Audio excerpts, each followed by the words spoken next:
परम पूज्य गुरुदेव जी, अर्चनी बंदनी मुद मंगलमय संत समाज, धर्म प्रेमी सज्जनों, माताओं बहनों, प्यारे बच्चों, श्री साहिब जी की आज्ञा हुई है। आज्ञा पालनार्थ कुछ देर कुछ बातें प्रस्तुत है। सद्गुरु विलास देव जी रचित अभी भजन हम सुने। साहब इस भजन में हमारे जीवन की पूरी बात बताते हैं। मनुष्य के जीवन में उसका गुण ही महान होता है। मानुष तेरा गुण बड़ा, मांस न आवे काज, हाड़ न होते आभरण त्वचा न बाजन बाज। मनुष्य जीवन तो मिला है, लेकिन उसमें गुण ना हो तो जीवन का कोई मोल नहीं है। कुछ ऐसे लोग भी हैं जो मनुष्य का तन तो पाए हैं, लेकिन नाली का पानी पीते हैं। उनके जीवन का कोई मोल नहीं है। जैसे तैसा रहते हैं, जैसे तैसे ज़िंदगी जीते हैं, दौड़ते हैं, भागते हैं, सरफर बोलते हैं। वो तो पागल में उनकी गिनती होती है। लेकिन कुछ ऐसे लोग हैं जो अपने को पागल नहीं मानते हैं, समझदार मानते हैं,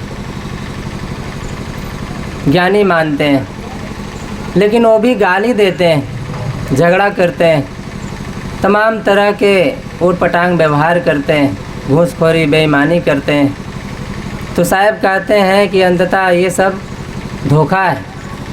ये गुण के लक्षण नहीं है। इसे गुणवान थोड़ी कि माना जाएगा। गुणवान दयालु होता है, धर्मात्मा होता है, एक दूसरे के प्रति हित की भावना रखने वाला होता है, खुद ना खा करके दूसरे को खिलाने वाला होता है, अथवा खुद भी खाता है दूसरे को भी खिलाता है, ऐसी भावना रखने वाला होता है।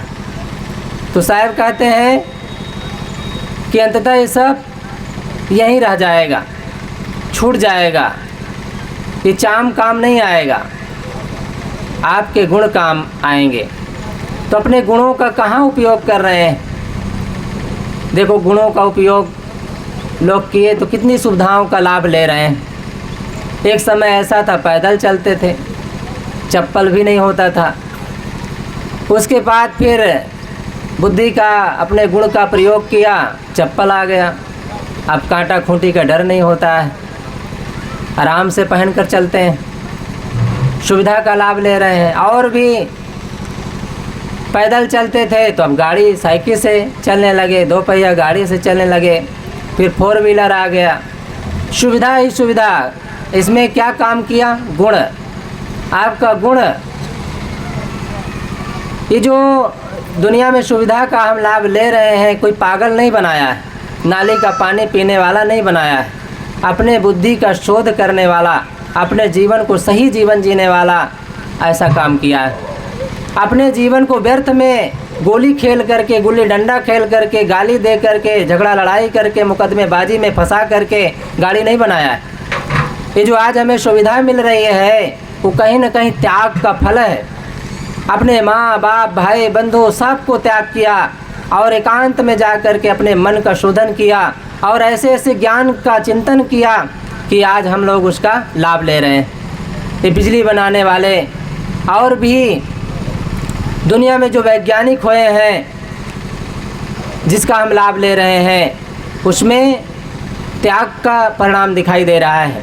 आज जो संत गुरुजन हमारे सामने बैठे हैं, हमारे जीवन में भजन की बात बताते हैं कि भजन करो भगवान का, भजन करो भगवान का, विलम्ब करो ना कोई, ना जाने इस देह को कौन घड़ी का होए। याद दिलाते हैं कि भाई भजन करो। कब इस देह का कब क्या हो जाए कोई भरोसा नहीं है, इसलिए जीवन को समझो। भजन क्या है? भजन अपने मन को देखना ही भजन है। सद्गुरु कबीर साहब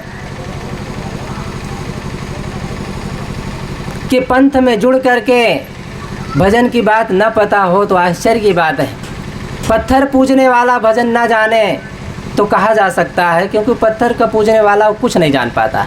एक तंबाकू नहीं छोड़ पाता है तो भजन क्या जानेगा। लेकिन संतों को पूजने वाला भजन न जाने तो आश्चर्य की बात है। सतगुरु कबीर साहब की सिद्धांत को अपना करके जीवन जीने वाला भजन न जाने, एक साखी न जाने तो आश्चर्य की बात है। कितनी सरल सरल बात साहब कहते हैं, मन की तरंग मार लो बस हो गया भजन। अभी भगत जी कह रहे थे कि साहब भजन बताइए, भजन करें कैसे। तो भजन मन की तरंग को मार लेना ही भजन है।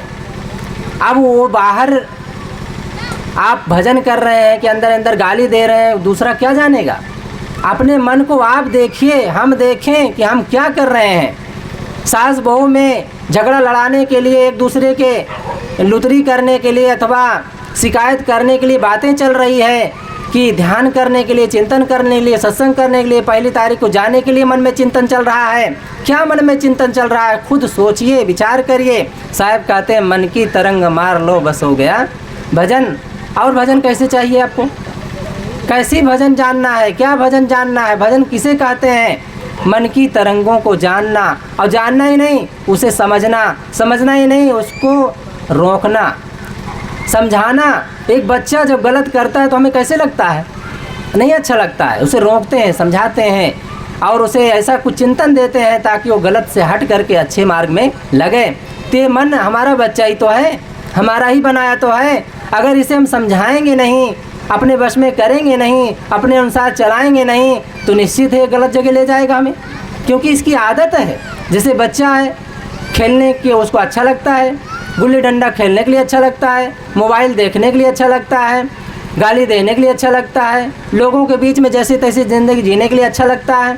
लेकिन माँ बाप उसे समझाते हैं, बताते हैं कि नहीं बेटा, अगर तुम ऐसा करोगे तो पढ़ नहीं पाओगे, तुम ऐसा करोगे तो संतों को नहीं जान पाओगे, अच्छे महापुरुषों को नहीं जान पाओगे, सत्संग क्या कहते हैं, सत्संग किसे कहते हैं नहीं जान पाओगे। तो समझाया जाता है, तो समझ जाता है कि पिताजी सही कह रहे हैं। ऐसे ही जब अपने मन को हम समझाते हैं कि मन तुम हमें कहाँ ले जा रहे हो, क्या इसमें जीवन जी करके कोई सुखी हुआ है।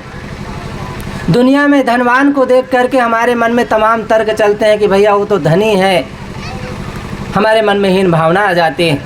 साहब कहते हैं हीन भावना में मत जियो और धन के अहंकार में मत जियो, क्योंकि आपा तजे हरि भजे नक्सिक तजे विकार, सब जीवन से निर्वैर रह साधु मता है सार। संतों का जो मत है वो अहंकार को त्याग करने में है। उनका जो सिद्धांत है अपने आप को जानने के लिए है, और अपने आप को तभी जाना जा सकता है जब अपने अहंकार को मारेंगे। अब अहंकार धन का होता है, बाहरी वैभव का होता है, बाहरी चमक दमक का होता है। और हीन भावना, हम तो कुछ नहीं कर सकते हैं, हम तो गृहस्थ हैं, गरीब हैं, हमारे पास कुछ नहीं है, ये हीन भावना है। ये भी कुछ नहीं करने देती है। आप मनुष्य हैं, हम मनुष्य हैं केवल, बस ना छोटे हैं, ना बड़े हैं, ना गरीब हैं, ना अमीर हैं, ना धनी हैं, हम बस मनुष्य हैं। जीवन जीने के लिए कुछ कपड़े और पैसे की ज़रूरत है तो मिल रहा है, रहने के लिए जगह की ज़रूरत है वो भी है, और व्यवहार बट्टा के लिए लोग भी हैं। आपके घर में आपके बच्चे हैं, पत्नी है, माँ हैं, भाई हैं, बेटे हैं, सब तो हैं व्यवहार करने के लिए। और उसके बाद फिर क्या चाहिए, उसके बाद शांति से जीवन जीने की ज़रूरत है।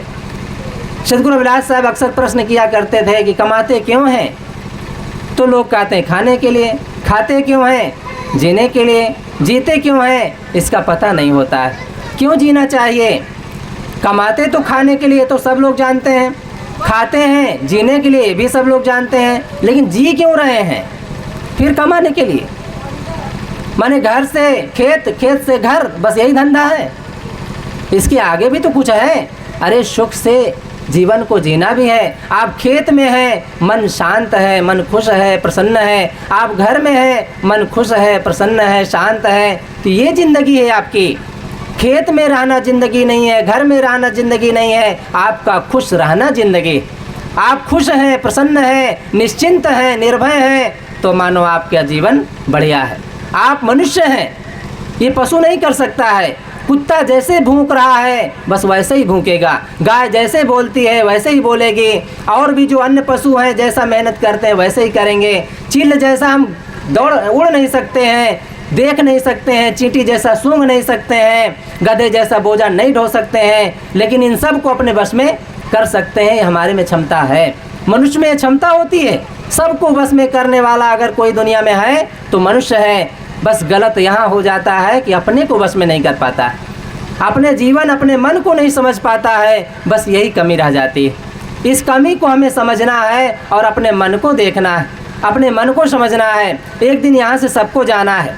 सतगुरु विलास साहब का भजन मैंने गाया कि उसमें बताया कि एक दिन मौत आती है और लेकर चली जाती है। मौत आती है तो एक व्यक्ति को सिंहासन पर बैठा कर ले जाती है और एक व्यक्ति को जंजीर में बांध करके ले जाती है। मौत क्या है? कोई अलग से दैत्य नहीं है, बड़े दांत वाली, बड़े बाल वाली, बड़े नाखून वाली, कोई ऐसी मौत नहीं है। ये दुनिया से हमको उठाकर लेके चल देने वाली को मौत कहा जाता है। लोगों से एक दूसरे से अलग कर देना ही मौत है, तो मौत अलग कर देती है। मौत तो दिखने वाली चीज़ नहीं है, बस दुनिया से हटा दिया मानो मौत हो गई। अलग अलग हो जाना ही मौत है। तो सिंहासन पर बैठ के जाने वाला कौन होता है? भजन करता है, जो अपने मन की तरंगों को मारता है। एक माता कह रही थी कि हम एकादशी व्रत रहते हैं। एकादशी व्रत का मतलब क्या होता है? मैं पूछा तो कहती हंसने लगी, ये तो पता नहीं साहब। संतों के पास अगर हम जाते पहले से तो ये मंदिर हम न बनाते। मंदिर बनाए थे घर में, पूजा करते थे उसमें रोज़ डेली। अगर हम पहले जानते कबीर साहब को तो कबीर साहब की मूर्ति बनाते। तो मैंने कहा सतगुरु कबीर साहब और पारक सिद्धांत में नियम ही नहीं है मूर्ति बनाने का। वहाँ तो बस मनुष्य की मूर्ति सामने है, उसी की पूजा होती है। माता सामने है, पिता सामने है, भाई सामने है, बेटी बेटा सामने है, बच्चे सामने हैं, पड़ोसी सामने हैं। ये दिखते हैं, चलते हैं, बोलते हैं, डोलते हैं, खाते हैं, पीते हैं, लेते हैं, देते हैं। इनकी पूजा वहाँ बताई जाती है। इनके साथ पूजा करने का मतलब अगरबत्ती सुलगाओ ऐसी बात नहीं। इनको समय से भोजन मिल जाए, दे दिया जाए, सामने प्रेम से बोल दिया जाए, इनके लिए साफ़ सुथरा व्यवहार किया जाए, अच्छी वाणी बोला जाए, अच्छा व्यवहार किया जाए, मीठा बोला जाए, यही इनकी पूजा है। इसी में वो खुश रहता है। एक पशु भी इस बात को समझता है। कुत्ते के सामने आप प्यार से जब खड़े होते हैं तो पूंछ हिलाता है, आँख दिखाते हैं तो जान लेता है कि लगभग मामला गड़बड़ है, वो खसक लेता है। पशु भी इस बात को जानता है, लेकिन हम नहीं समझ पाते हैं और कहते हैं महाराज भजन क्या है बताइए। भजन है मन की तरंग को मारना। लोग कहते हैं किसी ने कहा कि साहब मन की तरंग क्या होता है हम जान ही नहीं पाते हैं। किसान आदमी, हल जोतने वाला आदमी मन क्या चीज़ है समझे नहीं पाता है। हालांकि सब ये कहते हैं कि मन से हम परेशान हैं, धन से परेशान नहीं है, लोगों से परेशान नहीं है, अपने मन से परेशान है। क्योंकि सबसे ज़्यादा बातें अगर कहीं होती है तो अपने मन से होती है। तो अपने मन से हम बातें करते हैं, फिर भी मन को जान नहीं पाते हैं। तो साहब कहते हैं मन को नहीं जान पाते हैं, और कुछ सरल बताइए। तो साहब कहते हैं कि आदत बुरी सुधार लो, बस हो गया भजन।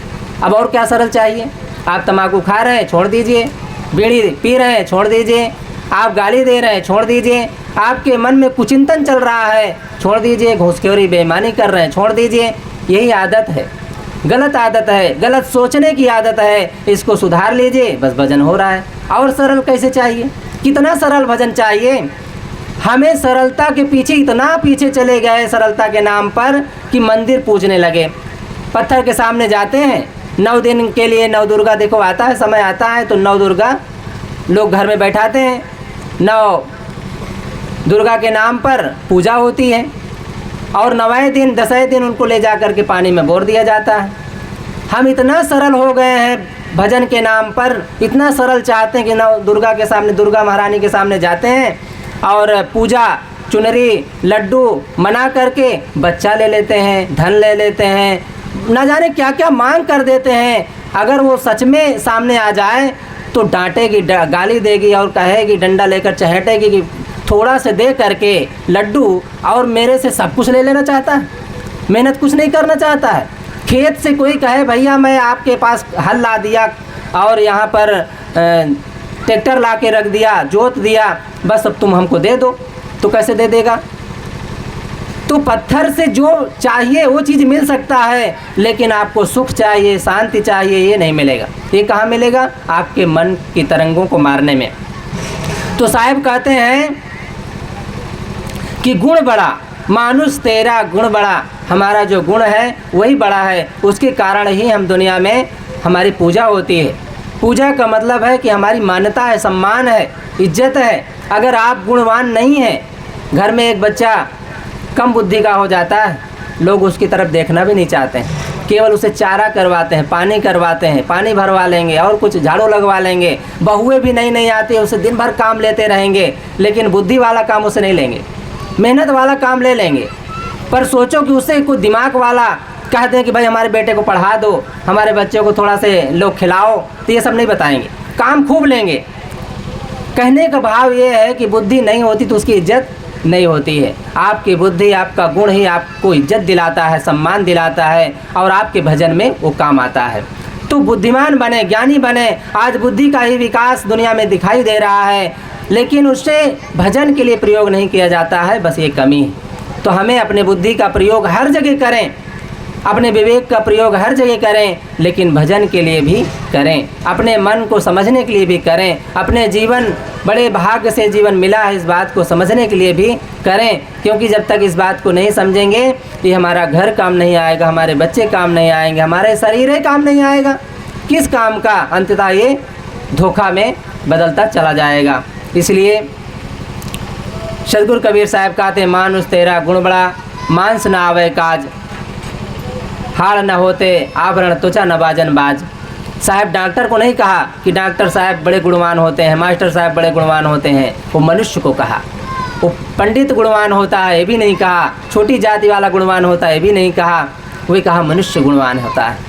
मनुष्य अपने गुणों से पूजा जाता है, इसलिए मनुष्य बन करके हमको जीना है। नार नहीं बनना है, नारी नहीं बनना है, छोटा नहीं बनना है, बड़ा नहीं बनना है, गरीब नहीं बनना है, अमीर नहीं बनना है, हमें केवल मनुष्य बनना है। मनुष्य बनेंगे तो अपने आप महान हो जाएंगे। संतों के पास हम आते हैं तो हमें भक्त बना देते हैं। भक्त बनाने में भगत जी लोग कहते हैं, छोटी जात बड़ी जात नहीं का नाम नहीं लेते हैं, आपको धनी गरीब अमीर भी नहीं कहते हैं, आपको बस कहेंगे भगत जी, भगत जी यहाँ आइए, भगत जी वहाँ आइए। आप पर विश्वास लोग करने लग जाते हैं।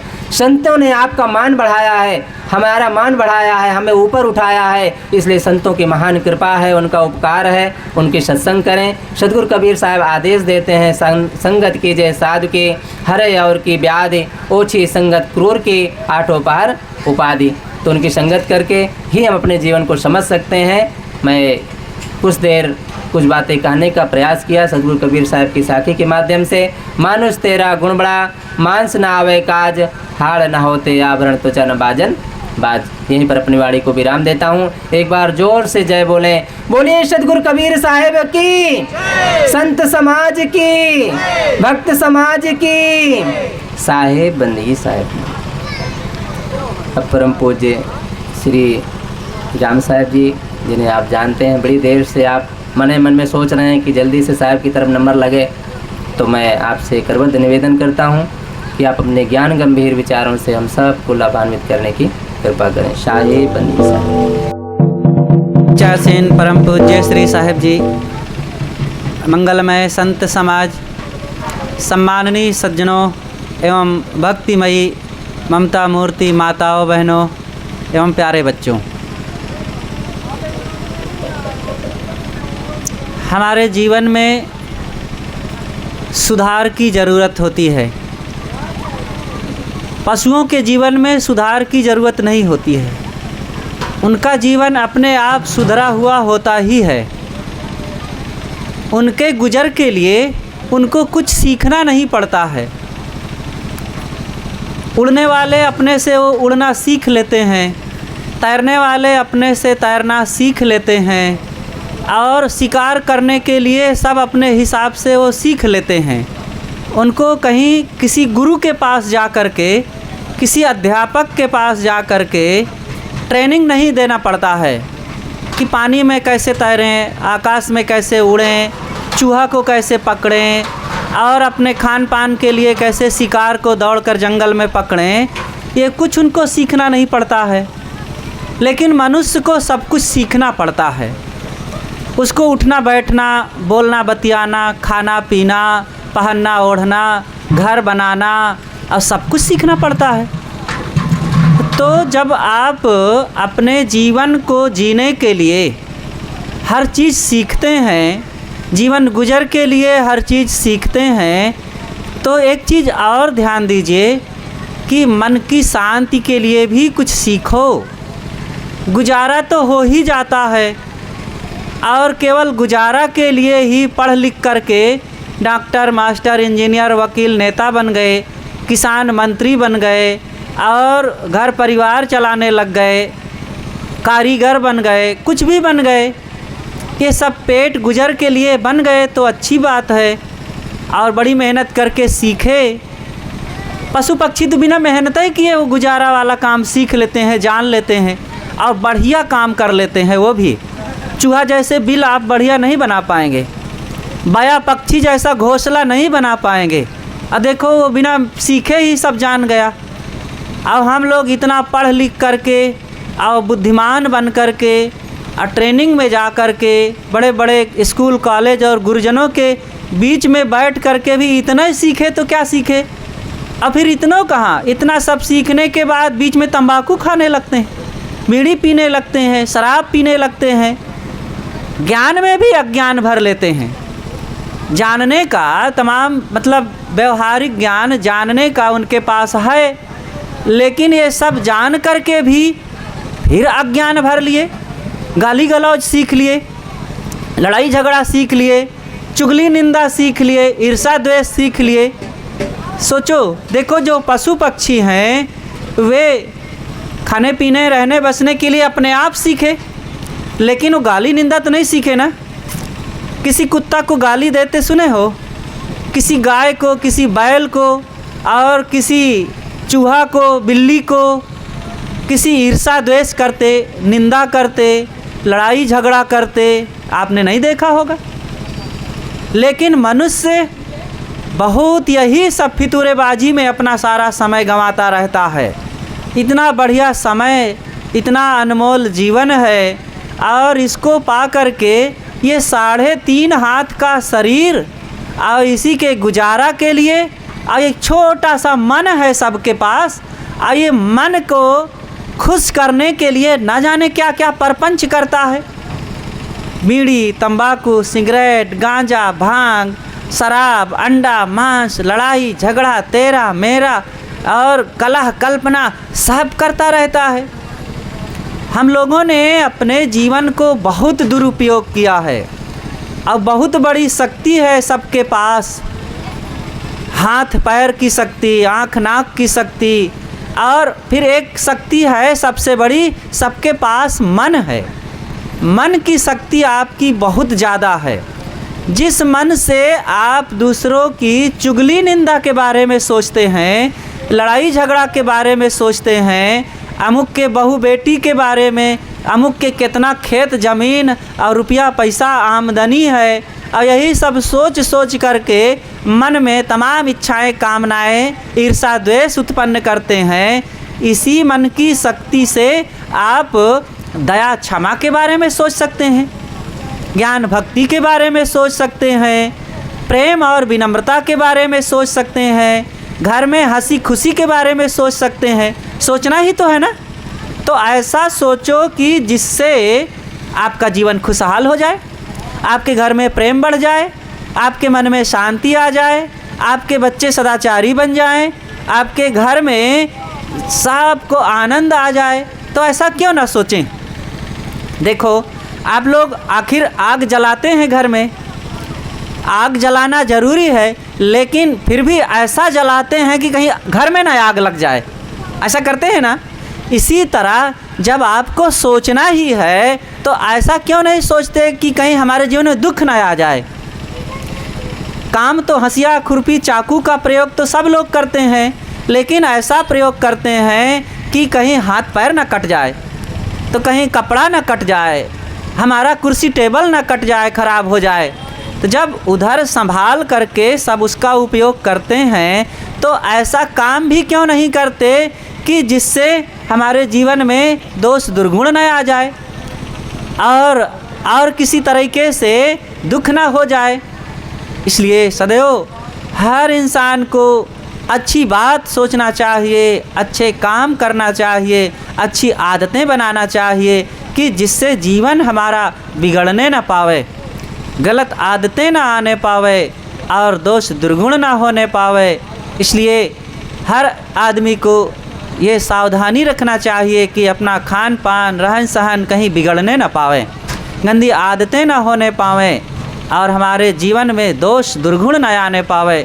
इसलिए सबको बच बच करके रहना चाहिए। हर इंसान को अपने जीवन में ये सोचना चाहिए कि मेरे द्वारा किसी को दुख ना हो जाए। हाँ, जब हम किसी से दुख पाते हैं जब तो बेचैन होते हैं, घबराहट होती है, मन को कष्ट होता है। जब हम स्वयं दुख नहीं पाना चाहते तब दूसरों को दुख क्यों दिया जाए। इसलिए किसी को दुखी ना बनाओ, किसी को कष्ट ना दो, दयावान बने। दया धर्म नहीं मन में, मुखड़ा क्या देखे दर्पण में। सदगुरु कबीर साहब का देखो ये भजन है। साहब कहते हैं, अरे तुम इतना सुंदर तन पाए हो, सुंदर सुंदर कपड़ा पहने हो, सुंदर घर में रह रहे हो और सब कुछ तुम्हारा सुंदर है, लेकिन तुम्हारी वाणी सुंदर क्यों नहीं है, तुम्हारा मन सुंदर क्यों नहीं है, तुम्हारे कर्म सुंदर क्यों नहीं है। इतना अच्छा जीवन पा करके देखो लोग अपने मुंह को चूल्हा भाड़ की तरह बनाए रहते हैं। एक तरफ कितना बढ़िया जीवन पाए हुए हैं और इसको पा करके लोग अपने मुंह को ख़राब करते हैं। पान खाते हैं, तंबाकू खाते हैं, सुपारी खाते हैं और ये सब खा खा करके अपने पेट को, अपने मुंह को लोग कितना ख़राब किए रहते हैं। जगह जगह देखो लोग, कई जगह देखते हैं कि ऐसा खान पान गंदा किए रहते हैं। मुख में तंबाकू भरे हुए हैं, चूना चाटे हुए हैं, ऊपर तक सफ़ेद लाल काला दिख रहा है। ये कौन सी समझदारी है। ऐसी माताएं बहनें भी, कई लोग बीड़ी पीती हैं, ये लोग भी पीछे नहीं हैं। लेकिन हाँ, पुरुषों की अपेक्षा माताओं में काफ़ी सुधार रहता है। तो इनकी भी कुछ आदतें, तो जितना बन सके हर इंसान को अच्छा स्वभाव, अच्छी आदत, अच्छे विचार अपना करके अच्छा जीवन जीना चाहिए। लड़ाई झगड़ा ना करें। हमारे देश में लड़ने की बहुत आदत हो गई है। विदेश से, जर्मनी से एक बार एक सज्जन आए हुए थे। वो बता रहे थे कि आप भारतवासी लोग बहुत लड़ते हैं। आपके गांव में भी तो लड़ते होंगे ना। अरे क्या पूछना, इतना लड़ते हैं कि तुम चलोगे डाल डाल, मैं चलूँगी पात पात, मैं तुमसे कम नहीं, और तुम कहाँ तक लड़ोगे। तुम एक गाली दोगे, मैं 10 गाली दूंगा, मैं पानी पी पी करके दूंगा। पीछे नहीं रहते हैं। अब अगर उन्हीं को कुछ अच्छी बात कहा जाए, जीवन सुधार की बात कहा जाए, सद्गुण सदाचार अपनाने के लिए कहा जाए, तो लोग अपने जीवन सुधार के लिए नहीं सोचेंगे, अच्छी बात नहीं सोचेंगे, उल्टा पलटा लोगों को करने की आदत बनी रहती है।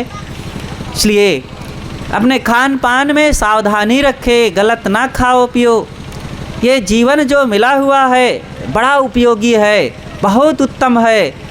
और ऐसा सुनहला मानव तन पा करके अगर हम लड़ाई करें, झगड़ा करें और गाली गलौज में समय को बिता दें, तो हमारे मनुष्य होने का क्या फल मिला।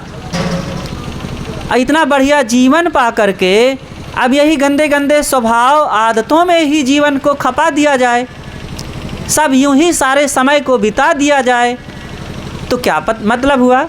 कोई व्यक्ति हो, एक भैंस पाले और ऐसी भैंस पाले कि जिससे 20 लीटर दूध होता हो, और खूब उस भैंस को खिलावे पिलावे और खूब आटा, खली, चूनी, चोकर ये सब खिलावे। और इतना सब खिलाने के बाद सुबह शाम 20-20 लीटर दूध दूहता हो, और दूध दूह करके पका करके दही बनावे, और दही को विलो करके मक्खन निकाले, और मक्खन को जला करके घी बनावे और घी बनने के पश्चात उसको लाके नाली में डाल दे, तो उस व्यक्ति को फिर क्या कहेंगे? समझदार, बुद्धिमान कहेंगे कि मूर्ख कहेंगे? मूर्ख ही तो कहेंगे ना। ऐसे ही हम लोगों को अपने पूर्व कर्मों से इतना सुंदर मानव तन मिला और इस मानव तन को माता पिता ने जन्म दिया, इतना मेहनत करके पाल पोस करके बड़ा किए और फिर वो पढ़ाए लिखाए, इतना खर्चा किए और घर दे दिए, ज़मीन दे दिए, सब कुछ दे दिए। और ये सब देने के पश्चात और हम जब कुछ समझदार हुए तो बीड़ी पीने लगे, शराब पीने लगे, पान खाने लगे, झगड़ा करने लगे। अब जेल जाने की बात आ गई है और चारों तरफ से थू-थू होने लगा है, जीवन बर्बाद होने लगा है। तो ये तो बहुत दूध इकट्ठा करके दही, मक्खन और घी बना करके नाली में फेंकने से ज़्यादा हम तो इस जीवन को बर्बाद कर रहे हैं ना। एक बार घी को फेंक देंगे तो फिर से घी आ जाएगा और उतना ज़्यादा कीमती नहीं है। हजारों मन घी से ज़्यादा आपका जीवन कीमती है कि नहीं? आप अपने जीवन में इतना घी कमा सकते हैं कि आप पूरे गांव को खिला सकते हैं, लेकिन इस ज़िंदगी के 1 मिनट अगर आपका समय बर्बाद हो रहा है तो हजारों नहीं लाखों मन घी दे करके भी, रुपए पैसे दे करके भी उस समय को वापस नहीं ला सकते हैं। पैसे से आप बिस्तर बढ़िया सा बढ़िया लगा सकते हैं, खरीद सकते हैं, लेकिन पैसे से नींद नहीं ला सकते। पैसे से भोजन ला सकते हैं, लेकिन पैसे से भूख नहीं ला सकते। पैसे से घर बनवा सकते हैं, लेकिन पैसे से घर में खुशियां नहीं ला सकते हैं। अब ये सब कैसे आएगा? आपके अच्छे विचार से आएगा, अच्छे स्वभाव से आएगा। जब आप सत्संग में बैठेंगे, संतों के पास बैठेंगे, उनकी ज्ञान भरी बातें सुनेंगे और फिर घर में जा कर के वैसे अपने जीवन को जिएंगे, तब वो बनेगा। और इसमें कितना पैसा लगा? तब आप सुख की नींद सो सकेंगे, घर में खुशियों के साथ अपने बाल बच्चों में हंस बोल सकेंगे और आपको भूख लगेगी, सूखा रूखा खा करके भी आप अच्छी तंदुरुस्ती कायम कर सकेंगे। आज देखो यही तो नहीं हो रहा। लोगों के पास पैसा है लेकिन अच्छा सा खा नहीं सकते। क्या खाते हैं? पैसा है लेकिन उसी पैसे से आप फल खरीदिए, दूध खरीदिए, घी खरीदिए, मिठाई खरीदिए, मेवा खरीदिए और भी दाल चावल आदि खरीद करके संयम से खाइए, स्वस्थ रहिए। लेकिन ये ना खरीद करके लोग अंडा खरीदते हैं, मांस खरीदते हैं, गांजा खरीदते हैं, बीड़ी खरीदते हैं, शराब खरीदते हैं, जिससे पैसा भी बर्बाद हुआ और आपका शरीर भी बर्बाद हुआ, मुंह भी बर्बाद हुआ, रोग भी मिला और आपके बाल बच्चे भी यही सब सीख लिए और समाज को यही कुपाठ पढ़ा करके। एक अध्यापक जब पढ़ाता है 10 साल 20 साल तो एक डॉक्टर मास्टर बनने लायक व्यक्ति बन पाता है। और आप बिना पैसे के समाज में गांव के लोगों को शराबी बना दिए। ऐसी अपनी आदत बनाए ना, बिना स्कूल खोले आपने फ्री में शराबी बना दिया और ऐसा पाठ पढ़ाए कि कितने लोगों का नुकसान हुआ।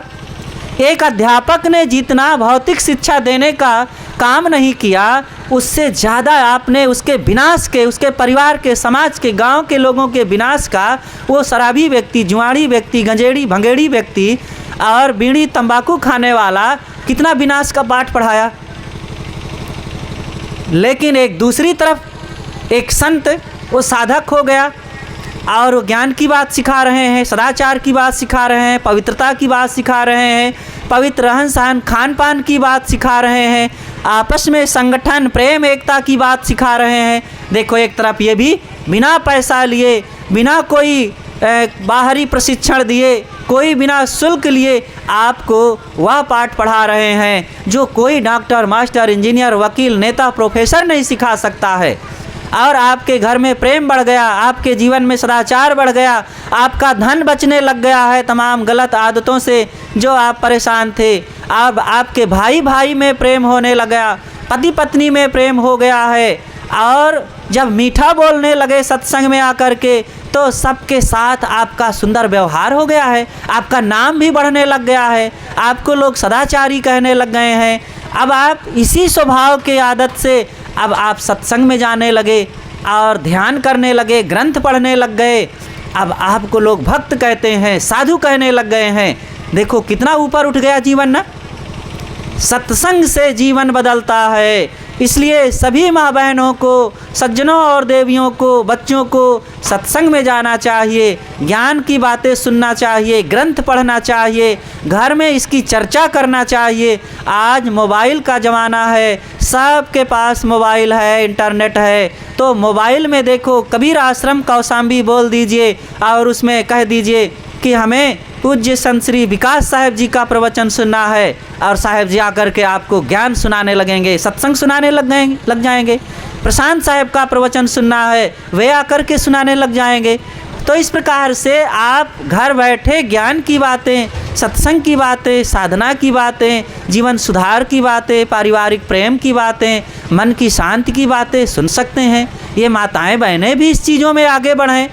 एक तरफ देखो, एक ज़माना था कि ये माताएं बहनें घर में दुबकी रहें, घूंघट काढ़े, कोई बाहर इनको देख ना सके और पर्दा प्रथा में रहती थी।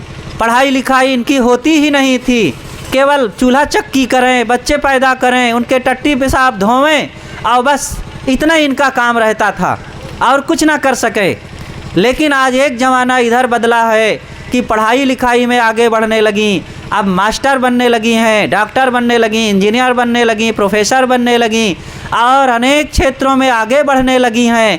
लेकिन अगर यही देवियाँ बहुत कुछ आगे बढ़ कर के भी सत्संग के माहौल में आगे नहीं बढ़ेंगी तो केवल भौतिक क्षेत्र में आगे बढ़ कर के देह बुद्धि तक रह जाएंगी और सारा दुख वाला काम तो वैसे ही रह जाएगा। दुख इस बात का नहीं होता है कि आपके पास धन कम है, कपड़े कम है, घर कम है। दुख तो इस बात का ज़्यादा घर घर में है कि प्रेम कम है, सुमति संगठन कम है, दया क्षमा कम है, भक्ति सत्संग कम है और आपके मन में संयम सदाचार कम है। इस बात का दुख रहता है। और जब तक आप सत्संग में नहीं आएंगे, संतों के पास नहीं आएंगे, अपने जीवन को सुधारने के लिए उत्साहित नहीं होंगे और घर में बैठ कर के ग्रंथ नहीं पढ़ेंगे, मोबाइल से सत्संग नहीं सुनेंगे, तो डॉक्टर, मास्टर, इंजीनियर बनने के बाद भी काम, क्रोध, लोभ, मोह आपका वही रहेगा, विलासिता वही रहेगी, फैशनबाजी वही रहेगी, दोष दुर्गुण वही रहेंगे, ईर्षा द्वेष वही रहेगा और दुख बना रहेगा। बच्चे भी आपके बिगड़ते रहेंगे। आज देखो लोगों के घरों में धन बढ़ गया है, लोगों में पढ़ाई बढ़ गई, बुद्धि बढ़ गई है, लेकिन कला भी तो बढ़ गया है। पहले आज से 50 साल 60 साल पहले के ज़माने और आज में तुलना कर लीजिए। पहले पढ़े लिखे कम लोग होते थे, लेकिन अनपढ़ होकर के भी एक घर में 10, 15, 20 लोग प्रेम से रह लेते थे। और आज पढ़ लिख करके भी 3 लोगों का एक घर में रहना मुश्किल हो रहा है। कारण क्या है? यही है सत्संग की कमी, प्रेम की कमी, सदाचार की कमी, संयम की कमी, विनम्रता की कमी, मिठास की कमी होने के कारण आज संगठन नहीं है, प्रेम नहीं है, एक दूसरे को सहने की भावना नहीं है।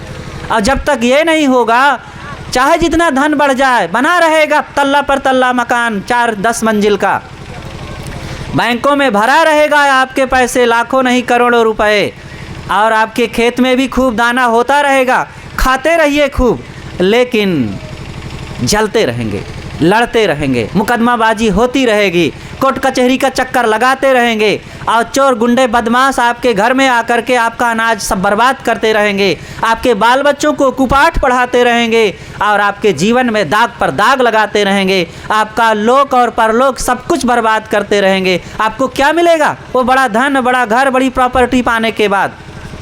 मेरे कहने का मतलब ये नहीं है कि बड़ा घर ना बनवाइए, बहुत धन ना कमाइए, बहुत प्रॉपर्टी ना बढ़ाइए, सब करिए, लेकिन इसके साथ साथ जिसके लिए ये सब बढ़ा रहे हैं उस जीवन को भी सजाइए, और उस जीवन की सजावट है सद्गुण तथा सदाचार। जीवन में अच्छाई हो, पवित्रता हो, सदाचार हो और ज्ञान भक्ति हो, दया क्षमा हो, प्रेम और एकता हो, इंसानियत हो। बिना इंसानियत के ये जीवन पशु के समान होता है। इसलिए पशुता से ऊपर उठ करके हमें इंसानियत के राह पर आगे बढ़ना चाहिए, जिससे कि हम सच्चे मानव तन पाने का लाभ प्राप्त कर सकें। इसलिए आप सभी सज्जनों और भक्तिमयी माताओं बहनों से निवेदन है कि आप सब लोग ज्ञान और भक्ति के क्षेत्र में भी आगे बढ़ो, जीवन को सुधारो, संतों से जुड़ो, सज्जनों से जुड़ो और अपने इस बहते हुए जीवन को जरा पकड़ो, संभालो। जैसे पानी एक पानी होता है कि अगर वो बाढ़ आ जाए तो गांव को, परिवार को, समाज को डुबा करके सबको तहस नहस कर देता है। लेकिन वही पानी को जब बांध बना करके रोक लिया गया तो उसी पानी से बिजली बनने लगती है, और उसी पानी से बिजली बनने के बाद फिर देखो बिजली कितना काम आती है। मोटर चलाओ, पंखा चलाओ, हीटर चलाओ और बड़ी बड़ी मशीनें चलाओ, कल कारखाने चलाओ और खूब धन, रुपए, पैसे आदि की कमाई होने लगती है और सब कुछ बढ़ जाता है। देखो उस पानी को रोकने का परिणाम ये हुआ कि बिजली पैदा हुई और उस पानी का कोई नुकसान नहीं हुआ। वही पानी दूसरी तरफ चल कर रोक करके बिजली बनाई गई और बिजली कितना काम आई, और उस पानी का नुकसान भी कुछ नहीं हुआ। दूसरी तरफ से साइड में नहर निकाली गई और उस नहर से देखो पशुओं को पिलाया गया, खेती की सिंचाई की गई और अनेक शहरों में पानी पीने के लिए काम लिया गया। ऐसे ये जीवन है। इस जीवन में जब भक्ति और सत्संग का, संयम और सदाचार का एक बांध बना देंगे तो आपके जीवन में प्रेम, सुमति, संगठन की बहुत ज़्यादा पावर तैयार हो जाएगा। और इस पावर से फिर आप जिधर आप लगेंगे, कहीं भी किसी दिशा में काम करिएगा, आपका सुंदर व्यवहार, सुंदर स्वभाव, सुंदर आचरण रहेगा और आप बड़े सुखी रहेंगे। और इसके परिणाम में जो साइड इफ़ेक्ट होगा, इसके बदले में जो आपका समय बीतेगा वो समय बड़े अच्छे ढंग से बीतेगा और जो भी आप काम करेंगे बढ़िया से होगा। लेकिन जब यही सत्संग भजन में नहीं लगेंगे तो आपका कमाया हुआ धन भी सब बर्बाद होगा। चोर लखैरे ले जाएंगे, पान सुपारी शराब में जाएगा और उजड़ लोगों के स्वागत में जाएगा, गजेड़ी भंगेड़ियों में बर्बाद होगा, पुलिस कचहरी, थानेदार और वकीलों से जाएगा, ऐसे सब चला जाएगा। बहुत कमाते हैं आप, लेकिन हाथ में पैसा क्यों नहीं रुकता है? लोगों की शिकायत रहती, साहब क्या करें, हमारे पैसा ही नहीं रुकता है। कैसे रुकेगा? पैसा रोकना जानते हैं?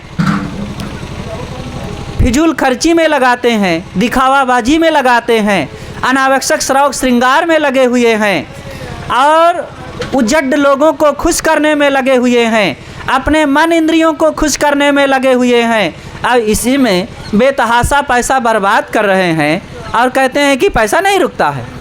आप जितना कमाते हैं, मैं कहता हूँ अगर उसको तरीके से खर्च करना आ जाए तो आपके कमाई के केवल 25% पैसे में आपका घर परिवार बढ़िया चल सकता, 75% आप बचा सकते हैं।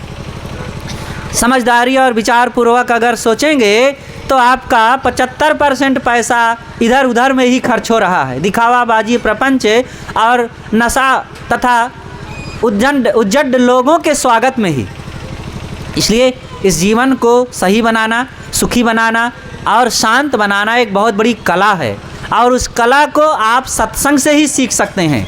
इसलिए आप सभी से निवेदन है कि प्रेम और श्रद्धा के साथ और उत्साह के साथ आकर के संतों से जुड़ें, सत्संग से जुड़ें, अपने जीवन में ज्ञान भक्ति को कमाएं, जिससे कि आप जीवन सुखी हो सके, आपका परिवार खुशहाल हो सके और आपके बाल बच्चे भी इस दिशा में आगे बढ़ करके अपने आप को सही जीवन जी सकें। अपनी बातें मैं यहीं पर विराम देता हूँ।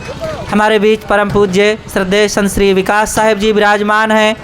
कबीर आश्रम बैगवा कौशाम्बी आपका आश्रम है, आप सब लोग जानते हैं, आते रहते हैं और आप सबसे आगे और निवेदन है कि वहाँ प्रत्येक महीने की 1 तारीख को सत्संग होता है। आप सब लोग ज़रूर वहाँ पधारिए, संतों के विचार सत्संग से लाभ लीजिए। लेकिन आज कबीर आश्रम बैगवा चल करके यहाँ खुद आ गया है तो और पूज्य श्री साहिब जी विराजमान हैं। आपसे विनम्र निवेदन है कि आप अपने ज्ञान गंभीर विचारों से हम सबको लाभान्वित करने की कृपा करें। बोलिए सद्गुरु देव की जय।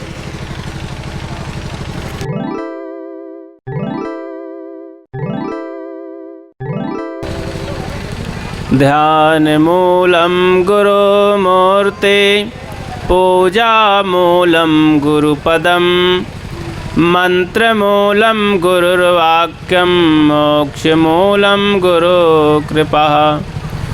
गुरुर्देवो गुरुर्धर्मो गुरुर्निष्ठा परं तपः। गुरु परतरं नास्ति नास्ति तत्त्वं गुरु परम। बुद्ध मंगलमय संत समाज, धर्म प्रेमी बंधुओं, ममतामयी देवियों तथा प्यारे बच्चों, अभी हम संत श्री राम साहब जी के बहुत ही सुंदर विचार श्रवण कर रहे थे। बड़ा ही सरल और युक्त बात सुन रहे थे। जीवन में कितनी आवश्यकता है इन सब चीज़ों की। जो लोग दुनिया से चले जाते हैं, हम सब के लिए, जीने वाले लोगों के लिए चुनौती दे जाते हैं कि एक दिन सबको जाना है, और वो कुछ सीख छोड़ करके, अपने कुछ पद चिन्ह छोड़ करके जाते हैं। किए हुए कर्मों के तरीक़ों को दे करके जाते हैं, और उनके अच्छाई और बुराई दोनों से सीखने लायक होता है। जो लोग चले जाते हैं दुनिया से, तो दोनों ढंग से अपनी ज़िंदगी में वो क्या किए अच्छा और क्या बुरा किए, कि जिसको नहीं करना चाहिए तो उससे भी सीख मिलती है कि हम अभी ज़िंदा हैं, इस काम को हम नहीं करेंगे।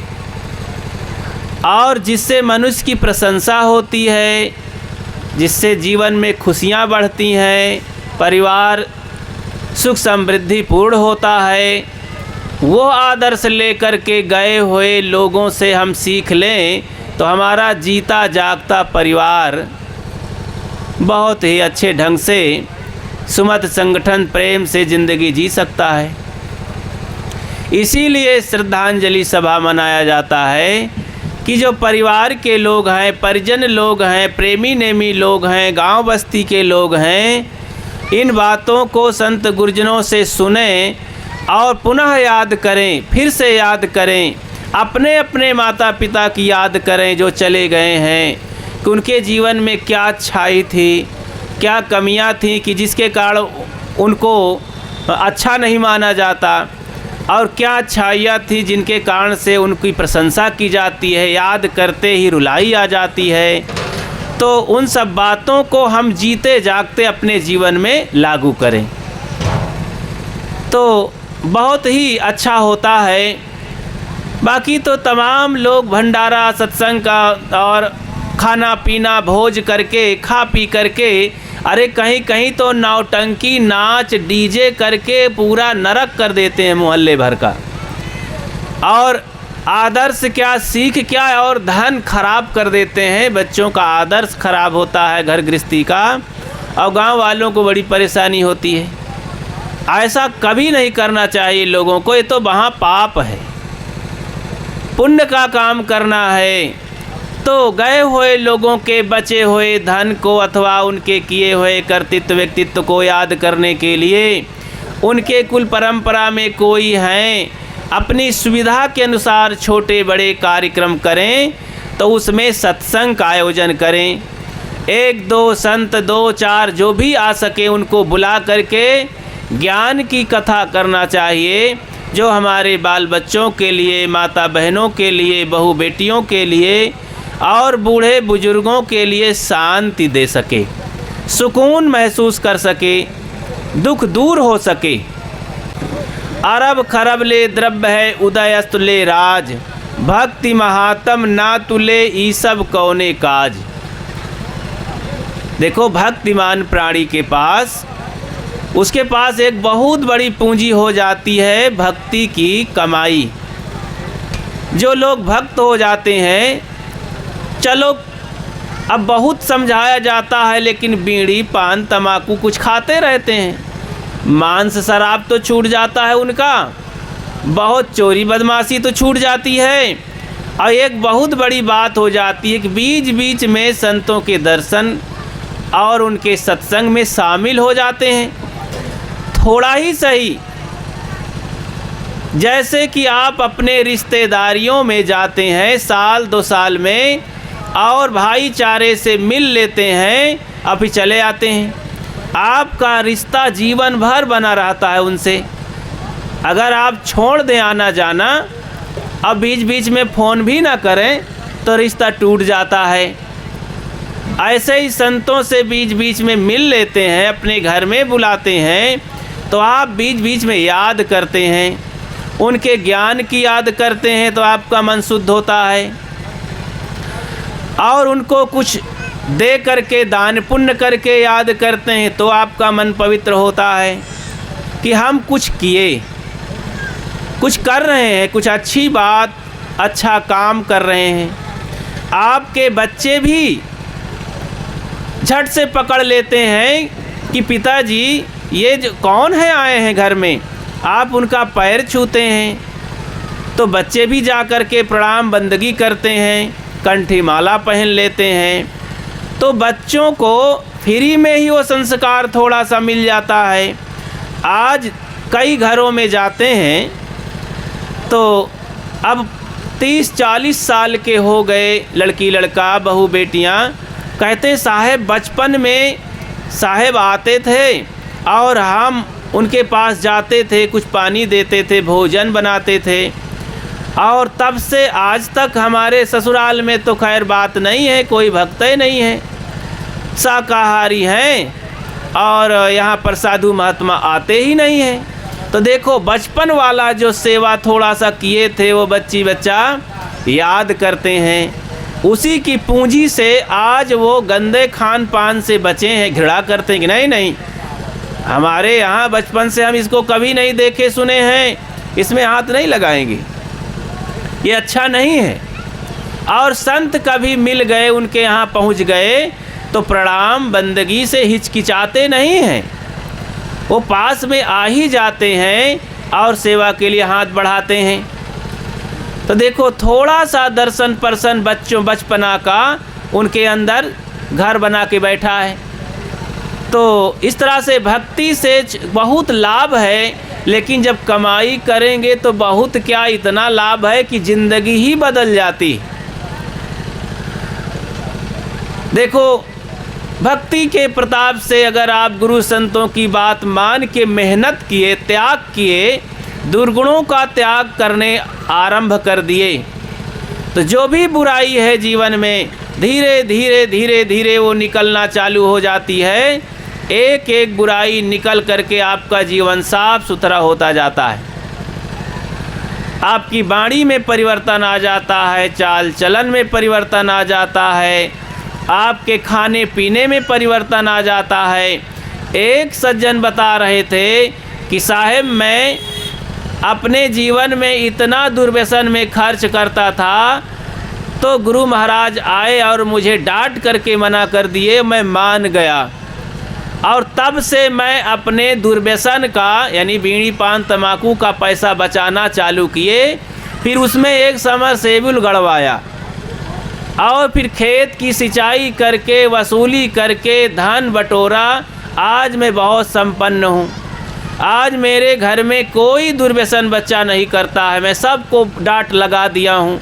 जहाँ जाता हूँ अपनी हकीकत को बताता हूँ कि भाइयों आप सब लोग भी ऐसा करो, धन को संचय करो। मैं सुन कर के बहुत खुशी मिली मुझे कि वाह यही तो हकीकत है। आदमी जैसे एक बड़ा सा 4 इंची का बोर करवाया, बोरिंग, अब पानी फेंक रहा है बढ़िया तेज़ी से 4 इंची पानी। अब वो इधर समझो 2 किलोमीटर खेत सींचना है दूरी पर, और रास्ते में अगर चींटी की बिल जगह जगह है तो उस छोटे छोटे बिलों से पानी बह बह करके सब इधर उधर हो जाएगा और 2 किलोमीटर दूर में पानी पहुंचता ही नहीं है।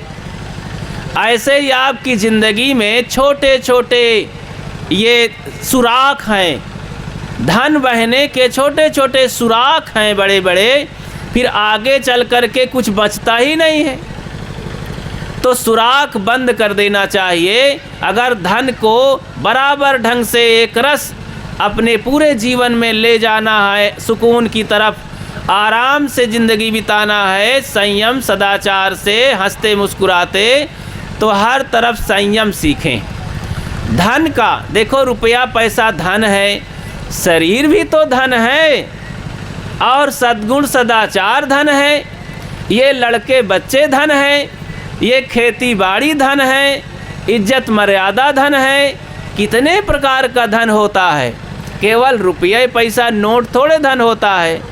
केवल सोना चांदी के गहने ही धन नहीं होते हैं। अरे बहुत, ये हाड़ चाम की देही ही धन है। तभी तो अगर कोई लड़कियों को टच कर दे हाथ तो भी इज्जत का सवाल हो जाता है। ये शरीर ही धन है। तो भाई बहुत प्रकार के धन होते हैं। सभी प्रकार के धन की जीवन में सुरक्षा करनी चाहिए। शरीर धन इतना कीमती धन है, इसी धन से तो सब कमाया जाता है। शरीर धन है बढ़िया, शरीर मजबूत है, आँख नाक कान बुद्धि दिमाग काम कर रहा है, तो आप सत्संग कर सकते हैं, धन कमा सकते हैं, और जा कर के देश परदेश में डॉक्टर मास्टर बन सकते हैं, और दूसरे को बुद्धि दे सकते हैं, अपने घर को बढ़िया बना सकते हैं। तो जब शरीर बढ़िया रहेगा तभी तो, इसीलिए किसी ने कहा, पहला सुख निरोगी काया, दूसरा सुख है घर में माया। पहला सुख है निरोग बनो, निरोग बनो।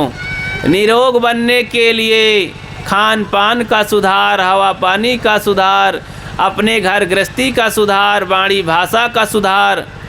अब सुधार नहीं है, अब हम स्वस्थ रहना चाहते हैं, और सुबह से उठ के आग बबूला हो जाते हैं। तो आग बबूला होने से मतलब क्रोध जब आता है तो खून जल जाता है भाई। और खून जल के कहाँ जाते जानत, वो खून जम जाते कहूँ कहूँ, फिर बाद में फोड़ा बन के निकलत है। अब गांठी बन जाती, फिर डॉक्टर कहा अरे गांठी का बिना निकाले न ठीक होई, तो चीर के दावत है। फिर तो वह कहा है क्रोध आए रहा है, वो जम गया है खून इधर उधर। इसलिए क्रोध मत किया करो भाई। क्रोध जब आता है तो चुंदई कई से चढ़त है, और धमाक से आ जाते है, उसके लिए चारों दिशाओं से राहत है, और बाल खड़े हो जाते, तनेन हो जाते। कुकुर का देखे हो ना एकदम, और आदमी के देख लो लीलार सकुल जात है, तेवरी चढ़ जाती, और आँखें लाल हो जाती, गलुआ तमतमा जात है, दांत किटकिटा जात है, और कुछ का कुछ बोले लागत है, तेरी मेरी ऐसी तैसी, और झट से गला सूखे लागत है। देखो क्रोध के तमाशा, क्रोध का आतंक शरीर में कितना बड़ा होता है।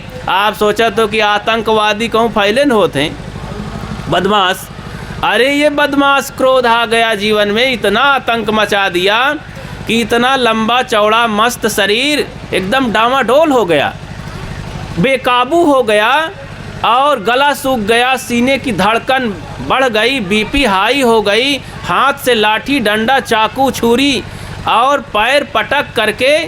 अब पाचन शक्ति अगर उसी समय और बढ़ जाए ना तो हार्ट अटैक हो जाता है किसी किसी आदमी का, और आदमी छुरी बल्लम बंदूक से कांड कर देता है।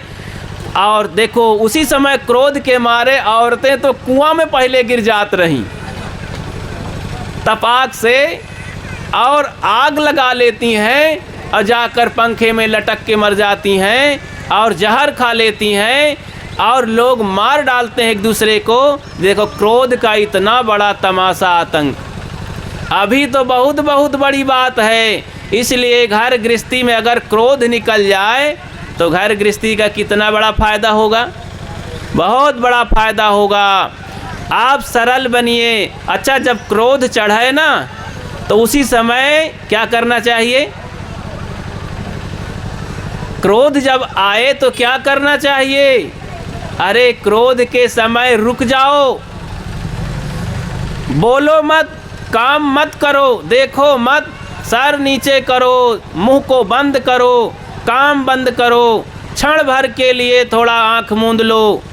आँख से देखोगे तो बहुत खराब, आप वहाँ से जानते हो कौन दृष्टि, श्राप की दृष्टि और कुदृष्टि हो जाती है।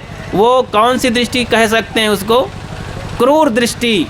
जैसे कोई जब शेर बाघ भालू देखता है तेजी से आक्रमण करने के लिए, तो आंखें क्रोध के समय बहुत बिगड़ाऊ ढंग से होती हैं। उस समय जिस पर दृष्टि डाल दो, अगर बच्चे पर डाल दो तो बच्चे का पेशाब छूट जाता है, इतना भयानक होती है आंखें। तो इसीलिए आंख मूंद लेना चाहिए, कोई काम नहीं करना चाहिए, काम खराब हो जाएगा।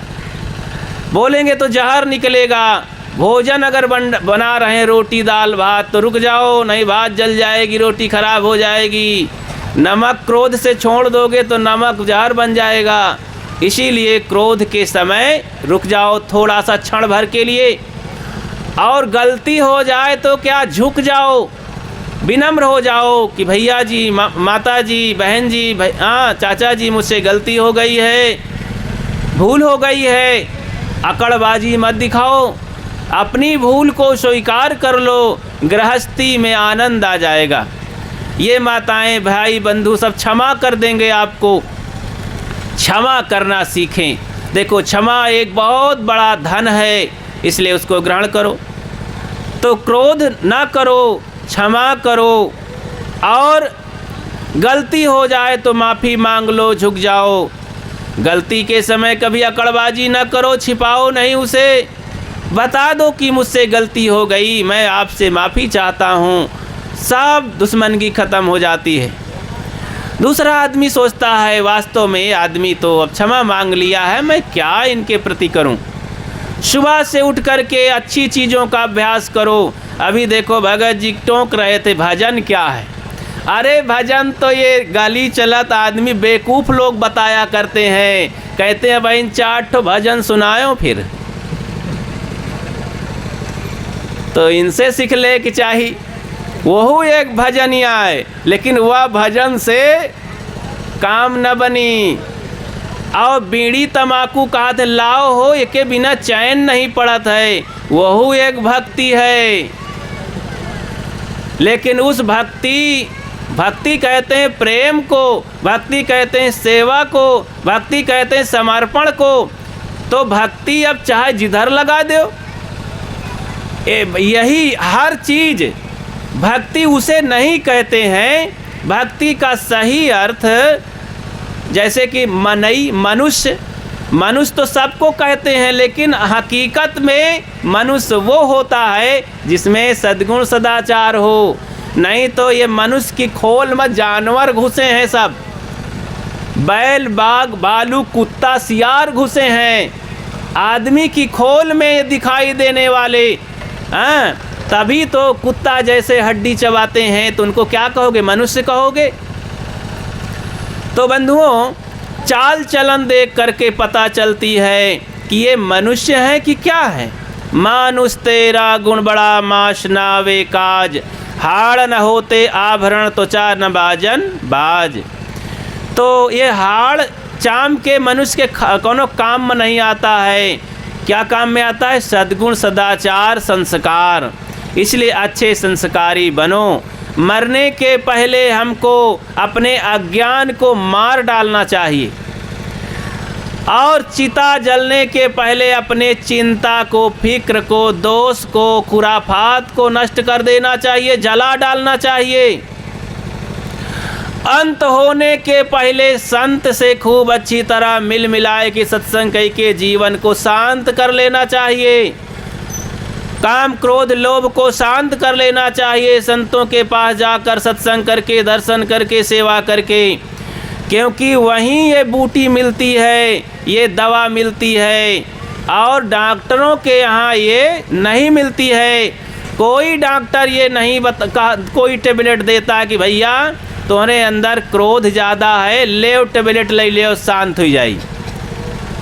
ऐसा कहीं कोई डॉक्टर दिया है? ऐसा ये इंजेक्शन है, मैं लगाए देता हूँ, अब तुम्हारे अंदर लोभ नहीं होगा, मोह नहीं होगा, और काम वासना समाप्त हो जाएगी, ऐसा कहीं कोई वैध है? अरे ये संत महात्मा अपनी ज्ञान युक्ति से ऐसा ज्ञान रूपी दवा देते हैं कि आपके अंदर वो समाप्त हो जाता है।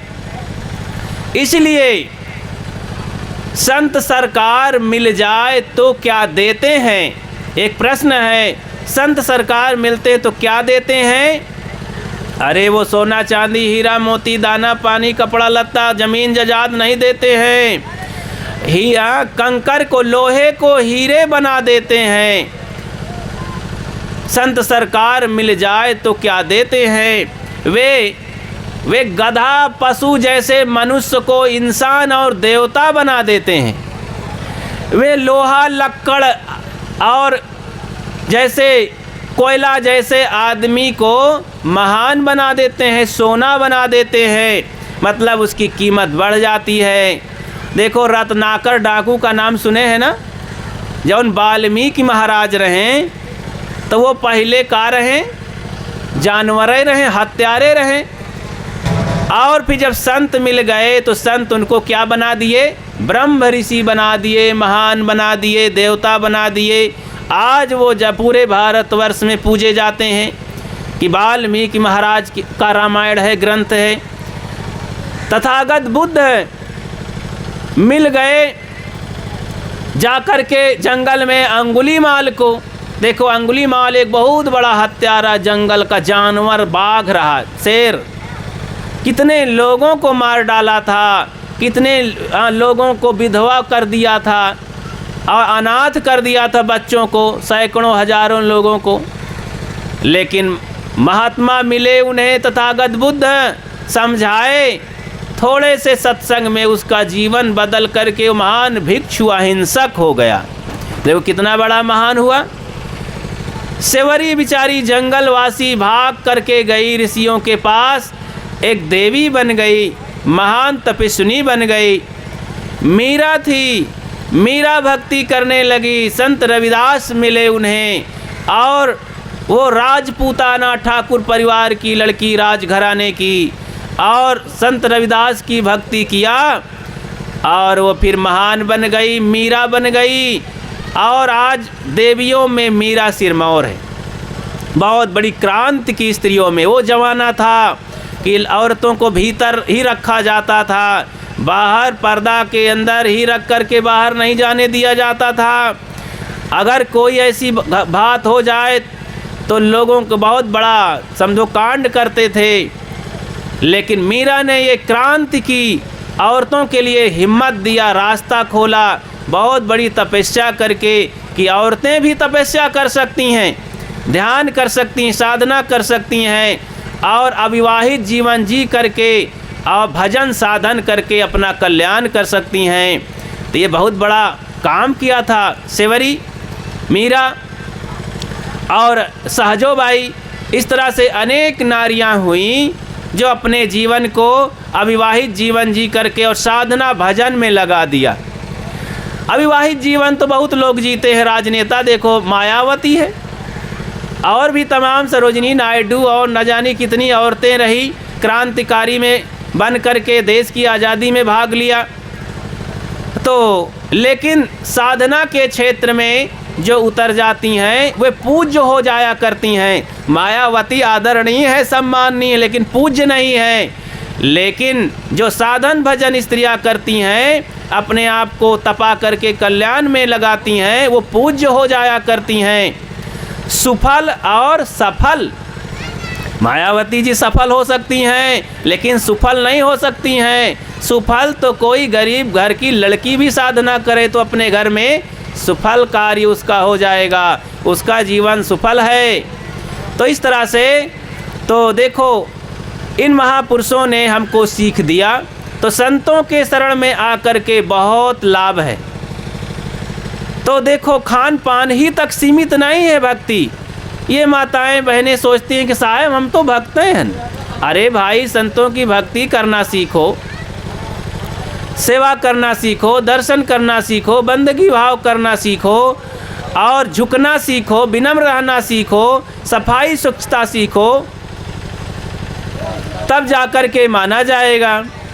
ध्यान कैसे किया जाता है, भजन क्या चीज़ है, और ये इंद्रियां क्या चीज़ हैं, ये गुण क्या चीज़ है। तो जो जहाँ से जिस संप्रदाय में लोग जुड़ गए हैं, इधर जूता उतारो, इधर एक कई रास्ता है तो ध्यान दें। तो देखो, जीवन जीने का एक ढंग होना चाहिए। इतना तो जानते हैं कि कला पूर्वक कोई काम होता है, ढंग पूर्वक होता है। देखो, इतनी सामग्री यहाँ राम अभिलाष जी इकट्ठा किए खाने पीने की। अब हलवाई लोग अगर ढंग से न बनावें तो आउट पाउट के लफ सीधा ही दें सब, तो आप लोग मानोगे अच्छा, कोई स्वाद मिलेगा सबको, कोई सम्मान करेगा। तो कलात्मक ढंग से जब वही बनाएंगे, समय से छौंक बघार कैसे पकाया जाए, कैसे रखा जाए, तब आप खाएंगे तो कहेंगे हाँ भाई भोजन बढ़िया बना है, अच्छा भंडारा हुआ। हाँ, तो ये सारी चीज़ें। अब बिछौना उटपटांग बिछा देते, यहाँ बैठने का ढंग पूर्वक ना बैठो, हल्ला गुल्ला करो, जैसे तैसे खड़े रहो। हर चीज़ ढंग पूर्वक होना चाहिए। कपड़े लत्ते हम पहनते हैं, जैसे तैसे उल्टा पुल्टा पहन लिए, गंदे संदे पहन लिए, ढंग नहीं है पहनने का। तो आपको क्या कहेंगे? ऐसे हर काम भक्ति ढंग से करो। अगर ढंग से नहीं करोगे तो और आप गिर जाओगे। किसी साधु महात्मा से दीक्षा लेके आपको अहंकार चढ़ जाएगा कि हम तो बड़े संप्रदाय से भगत हैं, बड़ी पार्टी से भगत हैं, और इस तरह से आपके अंदर अहंकार चढ़ के आपको बर्बाद कर देगा।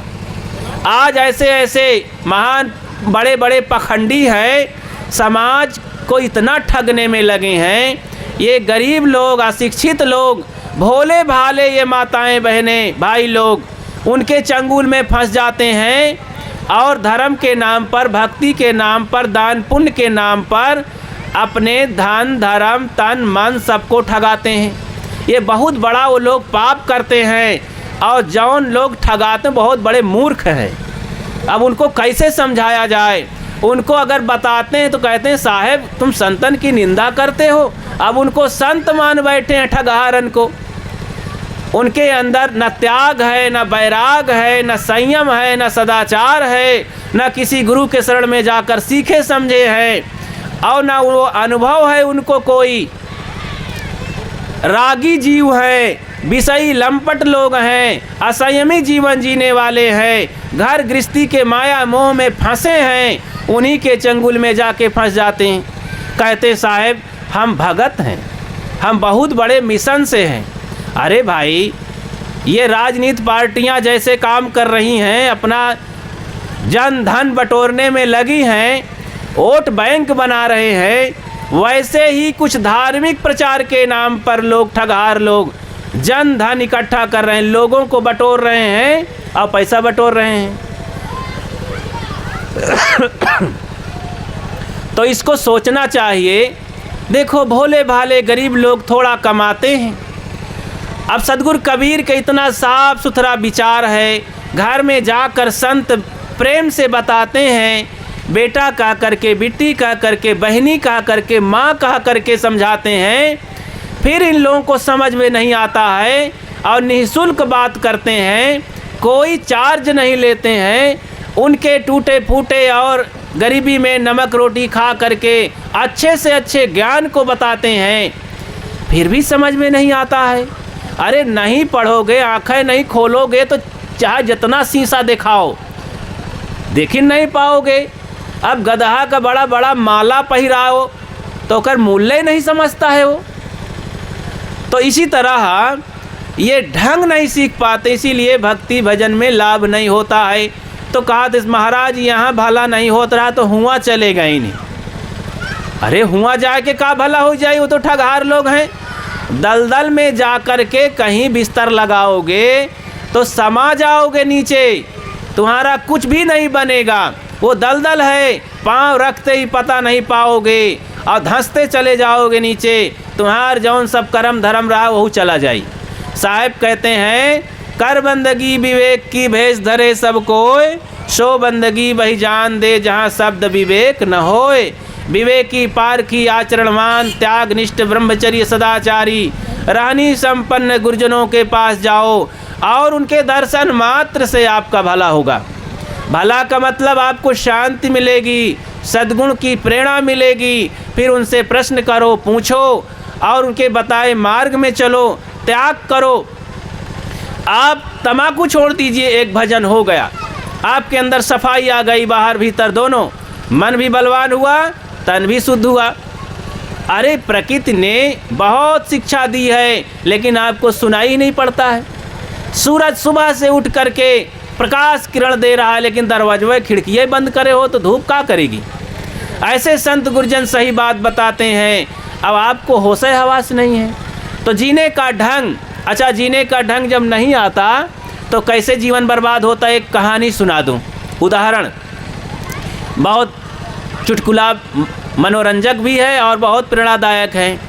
एक लड़की की शादी होती है, लड़की बहुत पढ़ी लिखी और बड़े घराना की थी, बहुत सुंदर थी। जहाँ शादी हुई तो गई वहाँ तो संयोग से उसका पति भी अपने माँ बाप का अकेला था। तो घर में बाप तो ख़त्म हो गए थे, उसकी माँ थी यानी सासू माँ। घर में ज़्यादा लोग नहीं थे, मात्र घर में 3 लोग थे। अब अपना पहुँच गई बहू, बाकी माँ बेटे वो थे। संपन्न था परिवार, इतना गरीब नहीं थे, तो इसीलिए बड़े घर में कर लिया था। अकेला लड़का जान के वो बाप ने अपनी लड़की को ब्याह दिया। तो अब घर में माँ बाप के यहाँ अपने सुविधा में रहती थी, वो तो लापरवाही में रहती थी, पढ़ी लिखी बहुत थी। सासू माँ बहुत इंतज़ार कर रही थी कि मेरा जब बेटा शादी करेगा, बहू आएगी तो मेरा घर संपन्न हो जाएगा, मैं बैठे बैठे खाऊंगी और बहुत आराम से रहूंगी। सबके अंदर मंसूबे होते हैं, ये माताओं के अंदर भी रहता है कि जब बहू आएगी तब आराम से रहेंगी। अच्छा अपने अपने बिटियन का तो सिखा के भेजे हैं कि जहाँ जाए अपने शासन का आराम से राख्यो। यह बात तो पाठ पढ़ाई नहीं है, बल्कि कान में तेल डाल दीन के जाए, अगर कोनो आचा पाची करे तो बताए फिर, या इंजेक्शन लगा के भेजा करत हैं। अरे अपनी अपनी बेटियों को ये खूब सिखा करके भेजो कि बेटी जाओ और हमारी इज्जत को रखना, वहाँ जौन दुख सुख हो अब खूब सहन करना। जब असहन हो जाए तो बताओ भाई, फिर समाज से कह सुन करके बनाया जाएगा बात।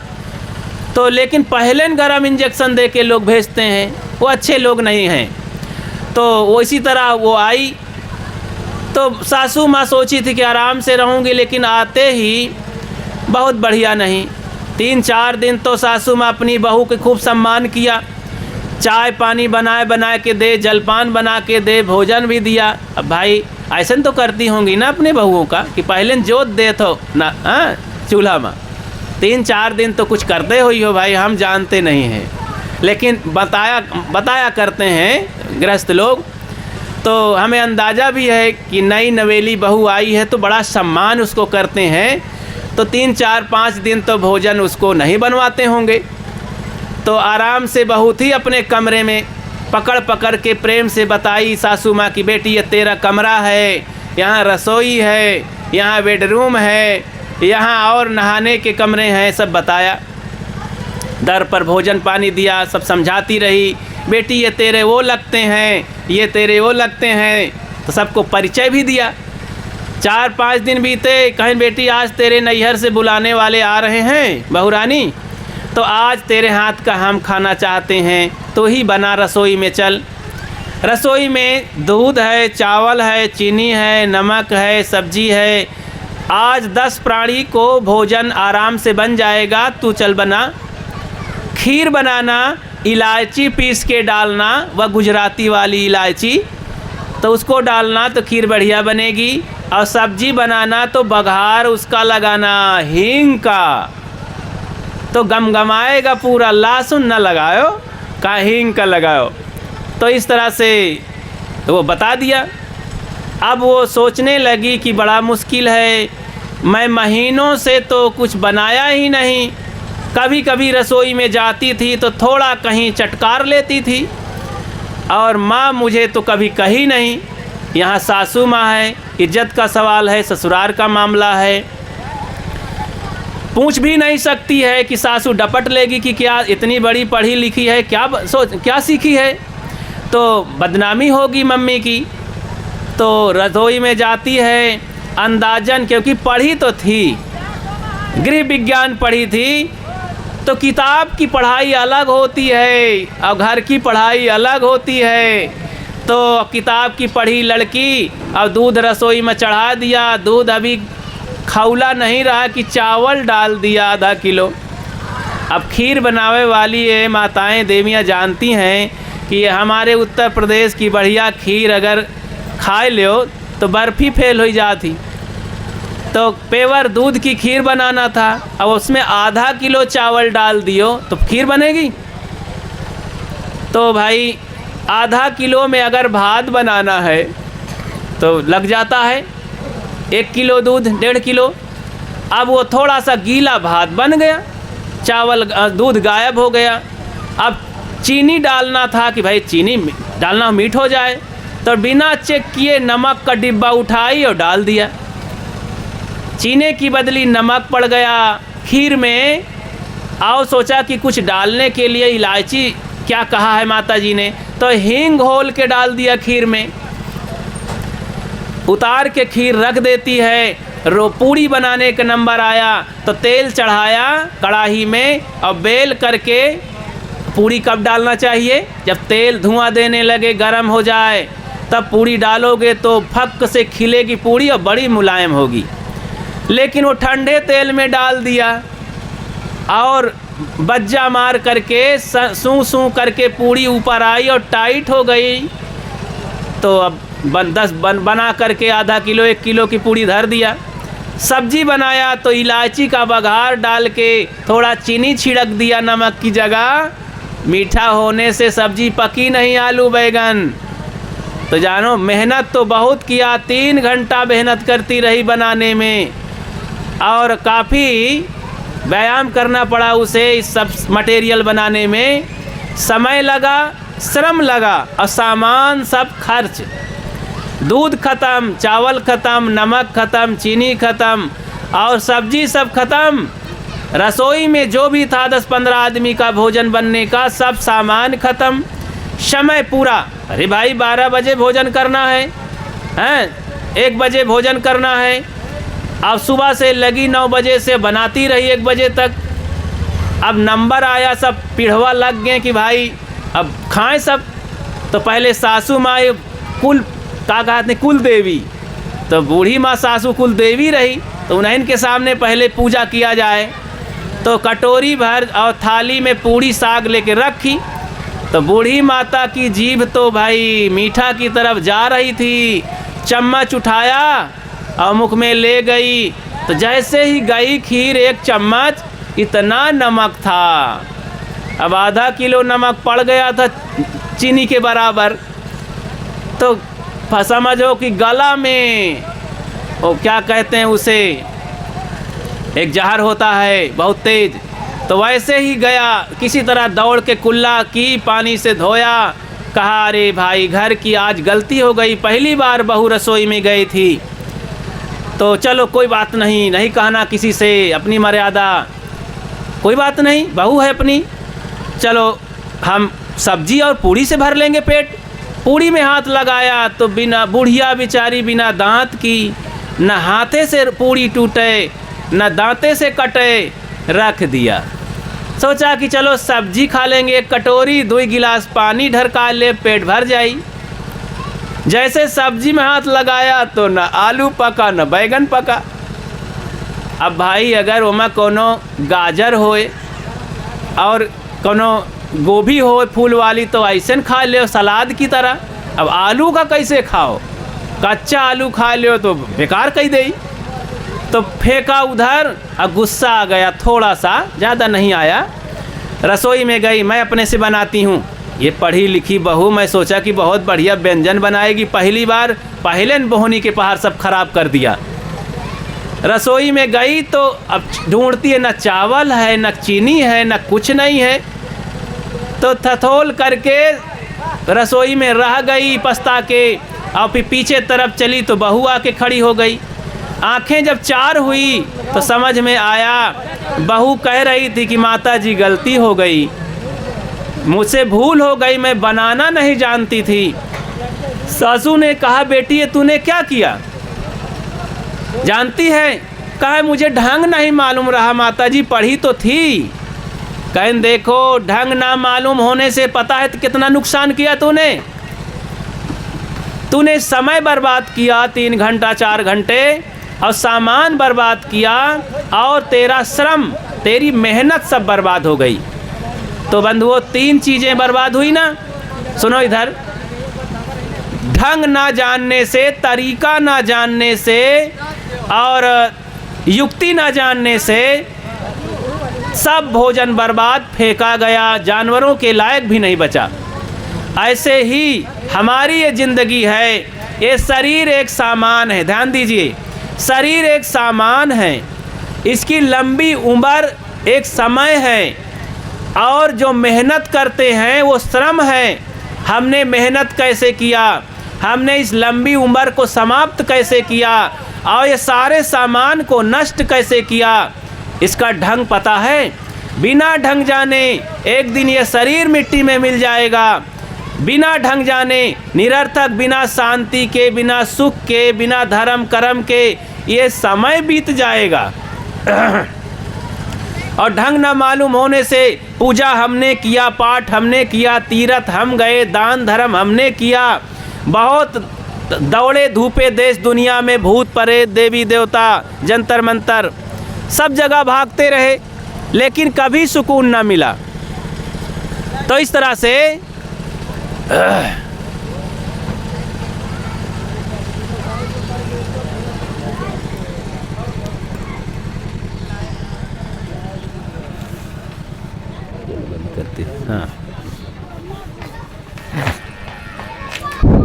हाँ हेलो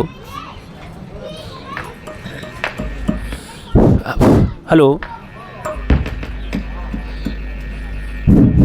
हाँ ध्यान दीजिए, बस कुछ मिनट में बंद करता हूँ।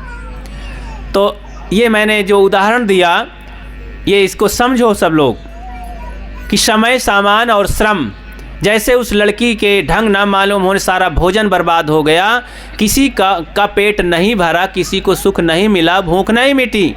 ऐसे ही ज़िंदगी में आप जो सुख चाहते हैं, जो आप चाहते हैं कि हमारा दुख मिट जाए, हम सुकून से रहें, हम शांति से रहें, हमारा कल्याण हो, हमारा उद्धार हो, जीवन सफल हो, तो आपकी जो चाह है, जो भूख है, जो प्यास है, पूरी ज़िंदगी बीत गई, मिटी ही नहीं। और बुढ़ापा आ गया, आप यही कहते हैं कि भैया क्या करें, अब पछताते जा रहे हैं, कुछ नहीं कर सके, कोई सहारा नहीं, बड़ा धोखा हुआ, रोते हुए जा रहे हैं। अरे ज़िंदगी में आपने कमाया ही नहीं, ढंग नहीं सीखा, कैसे पूजा पाठ किया जाता है, किसकी भक्ति किया जाता है। भक्ति करत है मुर्दन की, मुर्दा की भक्ति। ये हमारे देश में लगता है सब कब्रिस्तानों का देश है, मुर्दों का देश है।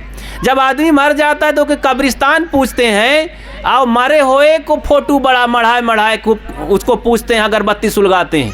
जब तक जिंदा रहता है तब तक उसको भोजन तक लोग नहीं देते हैं और सम्मान नहीं करते हैं। बाद में मर जाने पर फिर पूछते हैं। तो कब्रिस्तान और मुर्दों के पुजारी हैं क्या सब? जितने देवी देवता, ईश्वर परमात्मा, भगवान भवानी मर गए, उनके पीछे सब पड़े हैं और वर्तमान में लोगों को दुख देते हैं, मार काट के खाए डाल रहे हैं, हत्या कर रहे हैं। जिंदों की पूजा नहीं कर रहे हैं, मुर्दों की पूजा कर रहे हैं, क्योंकि ढंग नहीं मालूम है। इसलिए सदगुरु कबीर कहते हैं, चेतन पूजो चेतन। आत्मा सबके अंदर बैठा, सबका सम्मान करो। सभी चींटी से और हाथी तक ये सब जीव हैं, इनका आदर करो, इनको दुख ना पहुंचाओ। जानबूझ चले तक, जितना बस चले तक कभी हत्या ना करो, कभी मारो नहीं। तो इस तरह से जब आप ये करेंगे तो आप भजन कर रहे हैं। दुख देने की भावना समाप्त कर दो, खूब मेहनत करो, राग द्वेष से ऊपर उठो, सफाई सुखता से रहो, प्रेम से रहो। ये भक्ति है, भजन है। ये सब मिलता है संतों के शरण में जा कर के, संतों की भक्ति करने से, उनसे राय लेने से। खोजो, जानो, इंद्रिय संयम बनो, खूब प्रेम से रहो।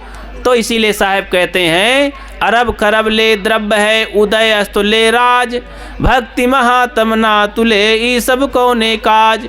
तो भक्ति की महिमा के बराबर, भक्ति के पुण्य के बराबर संसार में और कुछ भी नहीं है। कोई धन दौलत जमींदारी नहीं है, कितना भी बाहर सुख फैला हो, आपको सुख आ रहा हो, लेकिन भक्ति का जो सुख है, आत्म सुख, आत्म शांति, इसके बराबर और संसार में कुछ नहीं है। इसलिए इस धन को कमाओ, इसमें प्राप्त करो, इसमें कठिनाई सह करके भी भक्ति न छोड़ो, कष्ट सह करके घबराओ नहीं। ये सब कष्ट तो आता जाता रहता है, इसलिए घबराए नहीं, बिना घबराए होए, बिना उबाए होए प्रेम से भक्ति भजन करो। संत शरण में जाकर अच्छे संतों की खोज करो, त्यागी तपस्वी सदाचारी न्याययुक्त जो संत हैं उनके शरण में जा कर के अपने मत्था को झुकाओ और भोजन पानी दान धर्म जो कुछ करते हो करो। बाहर गलत जगह में जा करके करने से कोई मतलब नहीं होगा। चलनी में घी दूध दे हो तो सब गिर जाई जमीन में, और टूटही फुटही नाव में बैठी हो तो बीचन में न डूब जाई हो। इसलिए बढ़िया नाव में बैठो। बढ़िया नाव का मतलब जो अच्छे त्यागी तपस्वी सदाचारी ईमानदार संत गुरजन हैं, तुम्हारे हित के लिए, तुम्हारे बच्चों के लिए, तुम्हारे समाज के लिए जो चिंता करते हैं, उनकी शरण में जा कर के उनके बताए मार्ग रूपी नौका में बैठोगे तो जीवन पार हो जाएगा। अपनी बात को यहीं विराम देता हूँ। आपको बहुत बहुत प्रेम के साथ साधुवाद है। उनके घर परिवार के बच्चों को ही बहुत बहुत आशीर्वाद है। उनके नेमी प्रेमी रिश्तेदार भी जो भी यहाँ उपस्थित हैं, सबके लिए बहुत बहुत शुभकामना है। संतों के लिए आप सब लोग भक्ति भजन करके अपने जीवन को, अपने परिवार को आगे बढ़ाएं, सफल बनाएं। बोलिए सद्गुरु देव की जय।